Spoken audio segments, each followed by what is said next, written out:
الشخصية المعاصرة اللي اختارنا في هذه الحلقة هو المفكر جوردن بيترسن. شكون هو جوردن بيترسن وكيفاش الأفكار ديالو كتقوم بتغيير ملامح الفكر الغربي في الوقت الراهن؟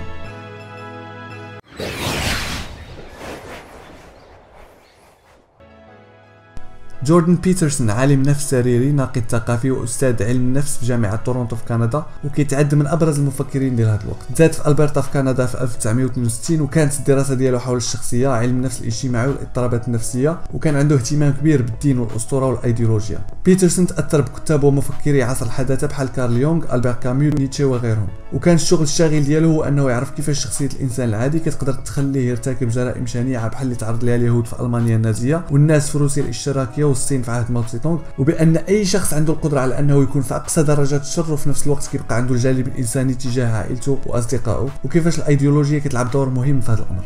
اول كتاب كتبو جوردن بيترسن سميتو مابس اوف مينين، واللي ما نالش اقبال كبير بسبب الاسلوب والافكار الاكاديميه اللي ما كانت سهله بالنسبه للقارئ العادي، ولكن غادي يطرا واحد الحدث غادي يلفت ليه انتباه الشباب في كندا والعالم الغربي بصفه عامه. في 2015 قامت حكومه كندا بالمصادقه على قانون سي 16 اللي كيجرم على اي شخص انه يشير الى اي مثلي بضمير اللي كيدل على الجنس بحال هو ولا هي، هم ولا هر، لانه ما كيعتبروش راسهم جزء من هاد الجنسين واختاروا ضمائر جديده بحال زي وزر. طبعا هاد الفكره غريبه شويه علينا. في هذا الوقت بيترسن عارض هذا القانون لانه كيضرب في البيولوجيا اللي كتقول بانه كاينين غير جنسين الذكر والانثى، وكيضرب في حريه التعبير اللي ما كيعتبروش حق وانما اداه ضروريه في تطور المجتمعات، ثم انه كيتعارض مع منطق اللغه اللي كتولد وكتنتشر بطريقه طبيعيه وبدون الحاجه الى قوانين.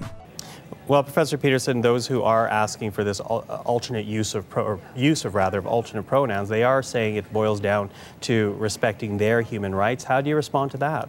I don't think it boils down to respecting their human rights. I think that it's an imposition on freedom of speech that's being implemented at a legislative level. I also think that if there was a naturally evolving solution to the linguistic problem that's being posed by a small fraction of the transgender community, that people would have already adopted it. هذا الموقف اثار غضب ديال الناس اللي كيسميو راسهم سوشيال جاستيس واريورز او محاربو العداله الاجتماعيه، اللي هما طلبه وناشطين في الجامعات، الشيء اللي دخل بيترسن في واحد الدوامه ديال المناظرات. وفي هذه المناظرات قام بطرح العديد من الافكار اللي انبثقت من الخبره الطويله ديالو في علم النفس والابحاث ديالو حول الشخصيه. ومن بين هاد الافكار واللي جذبت الملايين ديال الشباب ليه هو ان المبدا اللي كيخضعوا ليه جميع الذكور ديال الحيوانات بما فيها الانسان هو المنافسه للصعود في هرم القوه، وتواجد ديال الذكر في هذه الحياه خاصو يكون محاوله للصعود لاعلى مكان باش يقدر يعيش حياه احسن، لان الانثى ديال الانسان كتبغي تختار الذكور اللي في القمه، اي انه قد ما صعد الذكر في الهرم قد ما كانت حظوظه اكبر انه يتم اختياره، وبالتالي حظوظه في ان السلاله ديالو تستمر حتى هي كتكبر. هاد الافكار في الغرب ربما غريبه لان الفرق بين الرجل والمراه بدا كيتلاشى لانهم كيتقاسموا نفس الوظائف في المجتمع، وايضا بسبب ظهور فكر ما بعد حدثي كيقول بان الفرق بين الرجل والمراه هو من صنع المجتمع. والاكثر من هذا هو انتشار البيولوجي دينايرز في الاوساط الاكاديميه، وهما الناس اللي كاين فيه وجود فرق بيولوجي بين الرجل والمراه. It's like the men organize themselves and there are influential men that rise to the top and the women take them.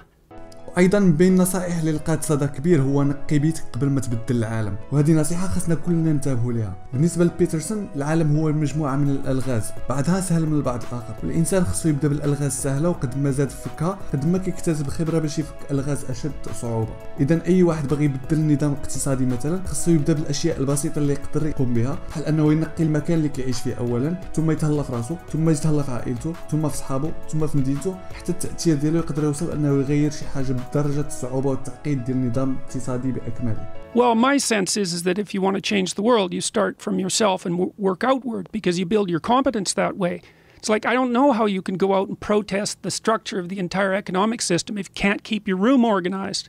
ايضا بيترسن انتقد الناس اللي كيتسموا بالملحدين الجدد بحال ريتشارد دوكنز لانهم كيقارنوا العلم بالدين، وقام باحد اهم المناظرات مع الملحد سام هاريس، وقال بانه لا يجب مقارنه العلم والدين لان العلم كيوصف الدنيا بينما الدين كيعلمك كيفاش تعيش فيها، وهادو وظيفتين مختلفتين تماما. الدين كيضم الامثال ديال القيم او الاركيتايبس اللي كيتشربها الانسان واللي كتظهر فيما بعد في مواقف معينه وكتقلل من المعاناه، بحال الصبر مثلا اللي كيجربوا الانسان في قصه النبي ايوب، وهذا الصبر كيظهر في ظروف معاناه وكيهون عليه سواء كان واعي بالقصه في ذاك الوقت او لم يكن. وفي الجهه المقابله كاين العلم اللي هو استقرائي ودوره وصف العالم.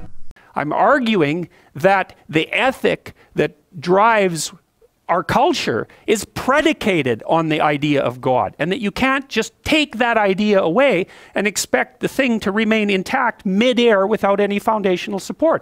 جوردن بيترسن كتب كتاب سماه The 12 Rules of Life واللي تنشر في اواخر 2017. الاقبال على هذا الكتاب اقبال ضخم بحيث انه الاكثر مبيعا في كندا، ثاني اكثر مبيعا في الولايات المتحده الامريكيه، ومن بين الخمسه الاوائل في مختلف الدول الاوروبيه. بيترسن الان كيقوم بجولات في مختلف دول العالم، وقناته في اليوتيوب جذبت الملايير ديال المشاهدات. الى عجبك هذا الفيديو بارطاجيه مع اصحابك وما تنساش تنخرط في القناه. ايضا الا بغيتي تقترح علينا شخصيه مؤثره معاصره يمكن لك تراسلنا من خلال الايميل.